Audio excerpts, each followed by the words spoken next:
ပါဘယ်နဲ့ကိုတက်ရင်ပက်လက်တော့ကိုချစ်စုရေးတဲ့အေးနေမကောင်းရင်တဲ့ဆေးဝယ်တောက်ပါလားတဲ့ဘာဆေးတွေဝယ်တောက်ရမလဲကျမဆေးစာရေးပေးခဲ့မယ်တဲ့โอเคโอเคပထမနံပါတ်1တောက်ရမယ်ဆေးရဘာဆေးလဲအေးမိအစိဖေးအဖေရဲ့တေချာဖတ်ပါမြန်မြန်လုံးရမမြင်မနဲ့ ABC ပါဖေးဘယ်နဲ့ AB အစီတော့အဖေရဲ့ ABC များ AB အစီဝါမရပြုတ်မရပြန်လို့မကောင်းတော့ပါကွာပါတယ်နောက်ဆေးတစ်မျိုးနောက်ဆေးတစ်မျိုးနံပါတ်2ဆေးရတဲ့ပါတယ်ကိုတက်ရင်ပက်လက်သူများကတော့မောက်ခုံကြီးမောက်ထားမသားမဘောင်းပြီးပါဝေထားသေးတယ်တို့တောင်းကြီးဟာဖေး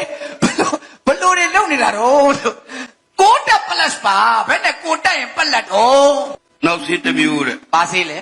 တတိယဆေးရတခါစိုက်ကားနင်းတခါကယ်ရီဆွဲတယ်ဘာကလမ်းဆက်တယ်အဲ့ဒါဩတားထွားစိုက်ကလင်းပါဘယ်နဲ့တခါစိုက်ကားနင်းရမလဲဒီဆေး3မျိုးကိုဝယ်တောက်လိုက်ပါတဲ့တောက်လိုက်မယ်တောက်ပြီးရင်တဲ့ဘုန်းကြီးကျောင်းအဝခြုံပုတ်တဲ့ဆောက်နေမယ်တဲ့ဘုန်းကြီးကျောင်းဝခြုံပုတ်တဲ့ရတယ်အသင်းဆောင်မျိုးနေသူဘာလို့လဲငွေပွေးမှာ